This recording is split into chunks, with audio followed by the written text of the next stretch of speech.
नमस्कार साथियों, कैसे हैं आप सभी। साथियों, आज का टॉपिक बहुत ही इंपोर्टेंट होने वाला है। साथियों, आज हम लेकर आए हैं उत्तर प्रदेश पुलिस भर्ती परीक्षा 2026 के लिए सामान्य अध्ययन के कुछ ऐसे महत्वपूर्ण प्रश्नों की जो बार बार परीक्षा पूछे जाते हैं। साथियों, इसमें हम 10 वर्ष के previous year question paper discuss कर रहे हैं। साथियों, ये सभी question UP police, UPSI, railway, SSC GD, bank, अन्य सभी परीक्षाओं के लिए अति महत्वपूर्ण होंगे। साथियों, यदि आप किसी भी गवर्नमेंट एग्जाम की तैयारी करते हैं तो यह वीडियो आपके लिए बहुत ही इंपॉर्टेंट होगा, तो वीडियो के अंत तक बने रहिए। चलिए हम स्टार्ट करते हैं। साथियों, इसमें हमने 2023 में जितने भी क्वेश्चन पूछे गए हैं यूपी पुलिस में, इन सभी प्रश्नों को इस वीडियो में हमने लिया है। तो ये सभी क्वेश्चन 2023 में पूछे गए हैं। तो इसमें पहला क्वेश्चन है कि राजस्व परिषद उत्तर प्रदेश की स्थापना निम्नलिखित में से किस जिले में की गई थी। इसमें पूछा गया कि राजस्व परिषद उत्तर प्रदेश की स्थापना किस जिले में की गई थी। इलाहाबाद, प्रयागराज, वाराणसी, मेरठ या लखीमपुर खीरी। तो इसका राइट आंसर होगा कि राजस्व परिषद की स्थापना उत्तर प्रदेश के इलाहाबाद जिले में की गई थी। किस जिले में? इलाहाबाद जिले में की गई थी। और इसकी स्थापना 1831 ईस्वी में की गई थी। कब की गई थी? 1831 ईस्वी में की गई थी। तो इसका राइट आंसर ऑप्शन ए होगा। हमारा अगला क्वेश्चन है। साथियों, हमारा अगला क्वेश्चन कहता है कि हाल ही में नवंबर 2023 में भारत और किस पड़ोसी देश ने संयुक्त सैन्य अभ्यास सूर्यकिरण में भाग लिया। इसे पूछा गया कि भारत और किस देश के बीच संयुक्त सैन्य अभ्यास सूर्यकिरण हुआ था। श्रीलंका, म्यांमार, नेपाल या मालदीव। इसे पूछा गया कि जो संयुक्त सैन्य अभ्यास सूर्यकिरण है, इसमें किस किस देश ने भाग लिया था। तो संयुक्त सैन्य अभ्यास सूर्यकिरण में भारत और श्रीलंका ने भाग लिया था। किसने? श्रीलंका ने भाग लिया था। तो इसका राइट आंसर ऑप्शन ए होगा। साथियों, यहाँ पर बात हुई है युद्ध सैन्य अभ्यास की, ठीक है, सैन्य अभ्यास की। तो यहाँ पर हम कुछ सैन्य अभ्यास देखेंगे। इसमें पहला है संप्रीति। कौन सा? संप्रीति। जो संप्रीति संयुक्त सैन्य अभ्यास है, यह भारत और बांग्लादेश के बीच होता है। किसके बीच? भारत और बांग्लादेश के बीच होता है, ठीक है। हमारा अगला है मित्र शक्ति। मित्र शक्ति सैन्य अभ्यास, ठीक है। मित्र शक्ति सैन्य अभ्यास यह भारत और श्रीलंका के बीच होता है। किसके बीच? भारत और श्रीलंका के बीच होता है, ठीक है। हमारा अगला है वज्र प्रहार, ठीक है। वज्र प्रहार। वज्र प्रहार सैन्य अभ्यास है, यह भारत और यूएसए के बीच होता है। किसके बीच? भारत और यूएसए के बीच होता है, ठीक है। हमारा अगला है धर्म गार्जियन। धर्म गार्जियन। कौन? धर्म गार्जियन है, यह होता है भारत और जापान के बीच। भारत और जापान के बीच, ठीक है। हमारा अगला है गरुण शक्ति। गरुण शक्ति सैन्य अभ्यास है, यह होता है भारत और इंडोनेशिया के बीच। किसके बीच? भारत और इंडोनेशिया, ठीक है। जो गरुण शक्ति है, यह भारत और इंडोनेशिया के बीच होता है। हमारा अगला है इंद्र। इंद्र सैन्य अभ्यास है, यह होता है भारत और रूस के बीच। भारत और रूस के बीच। हमारा अगला है मालाबार। मालाबार नाम से संयुक्त सैन्य अभ्यास होता है, यह होता है भारत, जापान और यूएसए, ठीक है।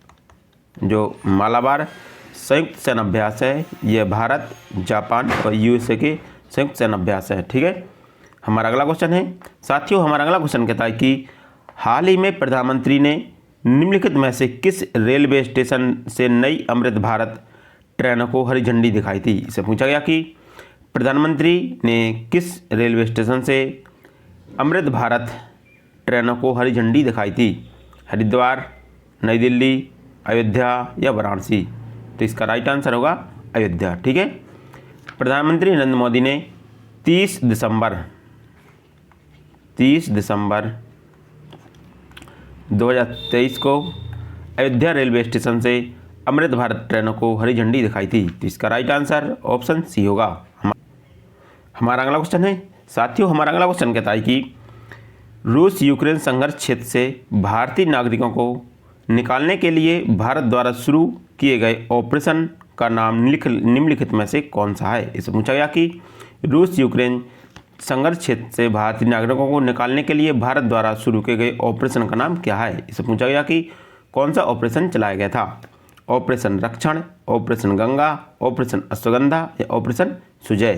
तो इसका राइट आंसर होगा ऑपरेशन गंगा। ठीक है, रूस यूक्रेन युद्ध के दौरान भारत द्वारा ऑपरेशन गंगा चलाया गया था। तो इसका राइट आंसर ऑप्शन बी होगा। साथियों, यहाँ पर बात हुई है ऑपरेशन की, तो यहाँ पर हम कुछ प्रमुख ऑपरेशन देखेंगे कि कौन सा ऑपरेशन किसके द्वारा चलाया गया था। ठीक है, तो इसमें पहला है ऑपरेशन देवी शक्ति। क्या है? ऑपरेशन देवी शक्ति। ठीक है, यह ऑपरेशन विदेश मंत्रालय द्वारा अफगानिस्तान में फंसे भारतीयों को निकालने के लिए चलाया गया था। कहाँ पर चलाया गया था? यह ऑपरेशन विदेश मंत्रालय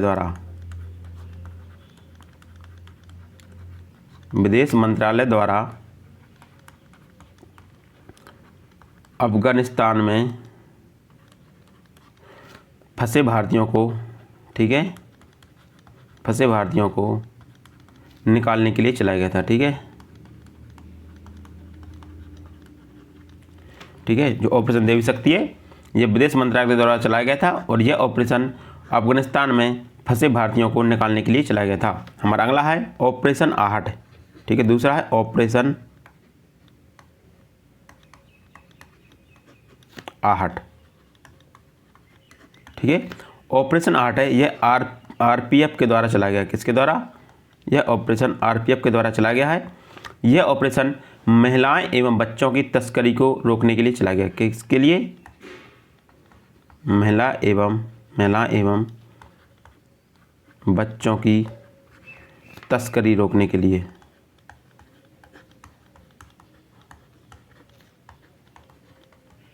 ठीक है, जो ऑपरेशन आहट है यह आरपीएफ रेलवे के द्वारा चलाया गया था और यह महिलाओं एवं बच्चों की तस्करी रोकने के लिए चलाया गया था। हमारा तीसरा है ऑपरेशन परिवर्तन।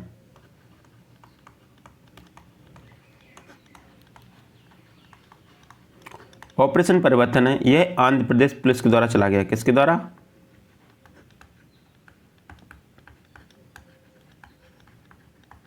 यह आंध्र प्रदेश पुलिस के द्वारा चलाया गया था। इसमें भांग की खेती और आपूर्ति समाप्त करने के लिए चलाया गया था। किसके लिए चलाया गया था? यह भांग की खेती और आपूर्ति के लिए चलाया गया था। ठीक है, जो ऑपरेशन परिवर्तन है यह आंध्र प्रदेश पुलिस के द्वारा चलाया गया था। यह भांग की खेती और आपूर्ति रोकने के लिए चलाया गया था। ठीक है, हमारा अगला है ऑपरेशन अजय। हमारा चौथा ऑपरेशन है ऑपरेशन अजय।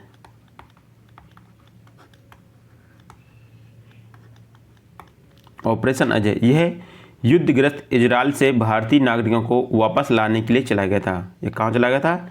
यह युद्धग्रस्त इजराइल से भारतीय नागरिकों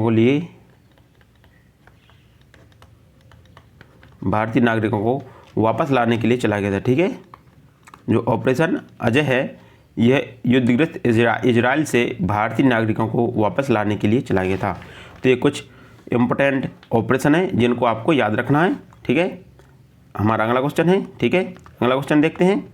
हमारा अगला क्वेश्चन कहता है कि निम्नलिखित में से किस देश ने 2024 में ब्रिक्स समूह में शामिल होने से इनकार कर दिया। इससे पूछा गया कि 2024 में किस देश ने ब्रिक्स समूह में शामिल होने से इनकार कर दिया। ईरान, रूस, अर्जेंटीना या भारत। इससे पूछा गया कि किस देश ने 2024 में ब्रिक्स समूह से शामिल होने के लिए इनकार कर दिया था। तो अर्जेंटीना ने 2024 में ब्रिक्स समूह में शामिल होने से इनकार कर दिया था। तो इसका राइट आंसर ऑप्शन सी होगा। साथियों, यहाँ पर बात हुई है ब्रिक्स समूह की, तो बात करते हैं ब्रिक्स की। ठीक है, कि ब्रिक्स की स्थापना कब हुई? ब्रिक्स की स्थापना 2006 में हुई थी। कब हुई थी? ब्रिक्स की स्थापना 2006 में की गई थी। इसमें ब्राज़ील, रूस, भारत, चीन, ठीक है, और चीन, इन देशों ने की थी। यह एक आर्थिक संगठन था। क्या था? यह एक आर्थिक संगठन था और इसकी स्थापना पहले ब्रिक के नाम से की गई थी। क्या? BRIC BRIC, ठीक है। इसकी स्थापना पहले ब्रिक के नाम से की गई थी। किसके नाम से? BRIC, ठीक है। फिर इसमें बाद में दक्षिण अफ्रीका जो 2010 में शामिल हुआ था। 2010 में दक्षिण अफ्रीका शामिल हुआ, 2010 में दक्षिण अफ्रीका शामिल हो गया और फिर इसका नाम बदलकर ब्रिक्स हो गया। क्या? इसका नाम बदलकर ब्रिक्स कर दिया गया, ठीक है। यदि हम बात करें कि इसका प्रथम शिखर सम्मेलन कब हुआ था, तो इसका प्रथम शिखर सम्मेलन, ब्रिक्स का प्रथम शिखर सम्मेलन 16 जून 2009 में रूस में आयोजित किया गया था। कहाँ पर? 16 जून 2009 में रूस में आयोजित किया गया था, ठीक है। तो ये कुछ इंपॉर्टेंट जानकारी है, इसको आपको याद रखना है। हमारा अगला क्वेश्चन है साथियों, हमारा अगला क्वेश्चन कहता है कि 2016 में की गई नोटबंदी में किस मूल की मुद्रा को चलन से बाहर कर दिया था। इससे पूछा गया कि जो 2016 में नोटबंदी हुई थी, इसमें किस मूल की मुद्राओं को चलन से बाहर कर दिया था, या कौन सी मुद्राएं चलन से बाहर हो गई थी? 100 और 500 की मुद्रा, 1000 और 500 की मुद्रा, 1000 और 2000 की मुद्रा, या 2000 या 500 की मुद्रा। तो इसका राइट आंसर होगा 1000 और 500 के नोट हैं जो बंद हो गए थे, ठीक है, जो 16 में नोटबंदी की गई थी। तो इसका राइट आंसर ऑप्शन बी होगा। साथियों, जो नोटबंदी है इसके पहले 1946 में पहली बार नोटबंदी हुई थी, ठीक है। फिर दूसरी बार नोटबंदी हुई थी 1976 में, ठीक है। इसके पहले भी नोटबंदी हुई है 2016 से पहले, ठीक है। तो सबसे पहले हुई थी 1946 में, फिर इसके बाद 1976 में भी नोटबंदी हुई है, ठीक है। हमारा अगला क्वेश्चन है साथियों, हमारा अगला क्वेश्चन कहता है कि उत्तर प्रदेश में साइबर अपराध मुख्यालय कहाँ स्थित है। ये उत्तर प्रदेश से क्वेश्चन पूछा गया है, तो वेरी वेरी इंपॉर्टेंट क्वेश्चन है। तो आपको बताना है कि उत्तर प्रदेश में साइबर अपराध का मुख्यालय कहाँ पर स्थित है। मेरठ, लखनऊ, प्रयागराज या कानपुर। तो इसका राइट आंसर होगा लखनऊ, ठीक है। उत्तर प्रदेश में साइबर अपराध का मुख्यालय लखनऊ में स्थित है, तो इसका राइट आंसर ऑप्शन बी होगा। हमारा अगला क्वेश्चन है साथियों, हमारा अगला क्वेश्चन कहता है कि GST का तात्पर्य है। इसे पूछा गया कि GST का मतलब क्या होता है। सरकारी बिक्री कर, सरकारी सेवा कर, वस्तु एवं सेवा कर, माल की बिक्री कर। तो इसका राइट आंसर होगा वस्तु एवं सेवा कर, ठीक है। GST का तात्पर्य होता है वस्तु एवं सेवा कर, तो इसका राइट आंसर ऑप्शन सी होगा। हमारा अगला क्वेश्चन है, प्रधानमंत्री ने संत मीराबाई जन्मोत्सव में भाग लिया, यह कहाँ पर आयोजित किया गया था। यह मीराबाई का 525वीं जयंती थी, ठीक है। तो यह कहाँ पर आयोजित किया गया था। मथुरा, कुर्की, द्वारका या ऋषिकेश। तो इसका राइट आंसर होगा मथुरा, ठीक है। मीराबाई का जन्मोत्सव मथुरा में आयोजित किया गया था, यह उनका 525वां जन्मोत्सव था। तो इसका राइट आंसर ऑप्शन ए होगा। हमारा अगला क्वेश्चन है साथियों, हमारा अगला क्वेश्चन कहता है कि निम्नलिखित में से कौन सी फिलीपींस की राजधानी है। इसे पूछा गया कि फिलीपींस की राजधानी कौन सी है। बेकोंग, कुआलालंपुरम, मनीला या जकार्ता। तो इसका राइट आंसर होगा मनीला, ठीक है। फिलीपींस की राजधानी मनीला है। क्या है? मनीला, ठीक है। तो इसका राइट आंसर ऑप्शन सी होगा। साथियों, यहाँ पर बात हुई है राजधानी की, तो यहाँ पर हम कुछ देशों की प्रमुख राजधानियाँ देखेंगे जो आपकी परीक्षा के लिए बहुत ही इम्पोर्टेंट होंगे। तो इसमें हम कुछ देखेंगे देश और उनकी राजधानियाँ, ठीक है। बहुत ही इम्पोर्टेंट है, ये बार बार परीक्षा में पूछी जाती हैं। इसमें पहला है ये फिलीपींस। तो फिलीपींस की राजधानी है मनीला, ठीक है। ये कई बार परीक्षा में पूछा गया है। फिर इसके बाद है इजराइल। इजराइल की राजधानी है जेरूसलम, ठीक है। इजराइल की राजधानी क्या है? जेरूसलम। इसके बाद है कंबोडिया, ठीक है। तो कंबोडिया की राजधानी है नोमपेन, ठीक है। कंबोडिया की राजधानी नोमपेन है, ये नई राजधानी है, अभी परिवर्तन हुई है। इसके बाद है हमारा लीबिया, ठीक है। और लीबिया की राजधानी है त्रिपोली। लीबिया की राजधानी क्या कर दी गई है? त्रिपोली। इसके बाद है मोजाम्बिक,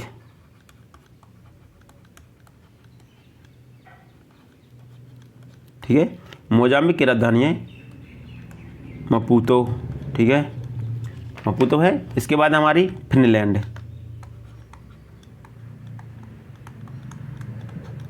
ठीक है। तो फिनलैंड की राजधानी है हेलसिंकी। क्या है? फिनलैंड की राजधानी हेलसिंकी है। इसके बाद हमारा है अगला बुर्किना फासो।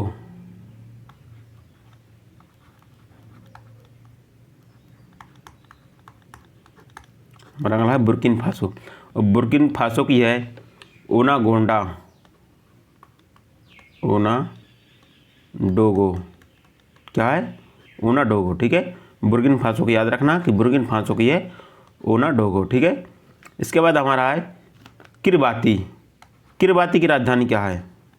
ठीक है, तो किरबाती की है तरावा।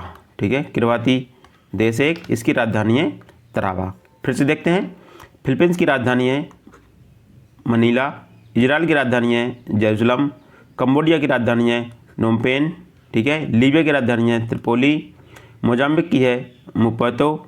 ठीक है, फिनलैंड की है हेलसिंकी, बुर्किना फासो की है ओनाडोगो। ठीक है, और किरबाती की है तरावा। ठीक है, तो ये कुछ इंपॉर्टेंट राजधानियाँ हैं जो आपको याद रखनी है। ठीक है, हमारा अगला क्वेश्चन कहता है कि भारत में राष्ट्रीय एकता दिवस किस तिथि को मनाया जाता है? साथियों, वेरी वेरी इंपॉर्टेंट क्वेश्चन है।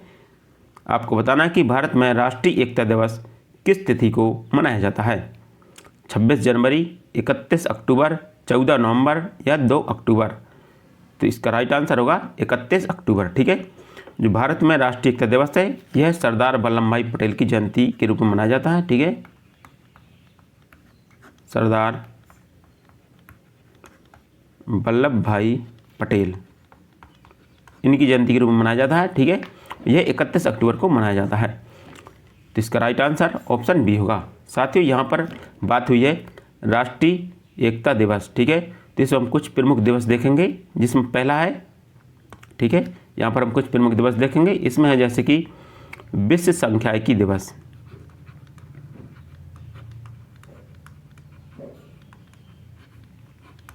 विश्व सांख्यिकी दिवस। ठीक है, तो विश्व सांख्यिकी दिवस है, यह 20 अक्टूबर को मनाया जाता है। कब मनाया जाता है?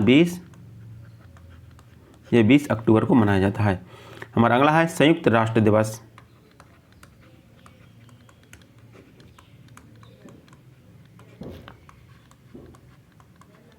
संयुक्त राष्ट्र दिवस यह मनाया जाता है 24 अक्टूबर को।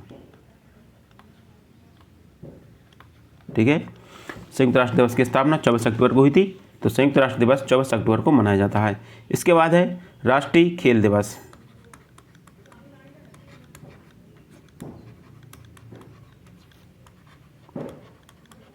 राष्ट्रीय खेल दिवस मनाया जाता है 29 अगस्त को।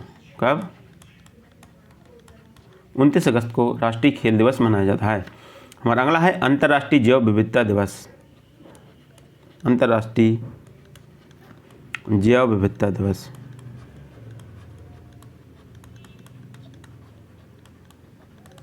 अंतर्राष्ट्रीय जैव विविधता दिवस 22 मई को मनाया जाता है। कब? यह मनाया जाता है 22 मई को। हमारा अगला है मानव अधिकार दिवस।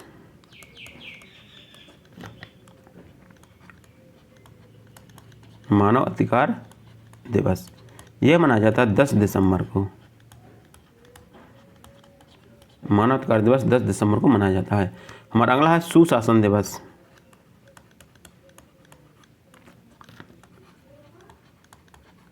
सुशासन दिवस मनाया जाता है 25 दिसंबर को।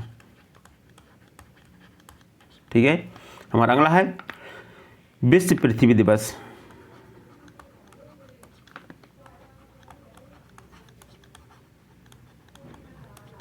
विश्व पृथ्वी दिवस 22 अप्रैल को मनाया जाता है। कब? 22 अप्रैल को। ठीक है, हमारा अगला है विश्व स्वास्थ्य दिवस।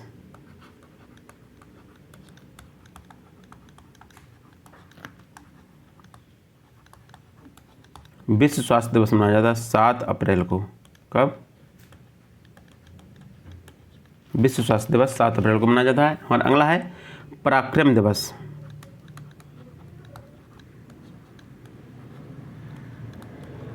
पराक्रम दिवस यह मनाया जाता है 23 जनवरी को। कब?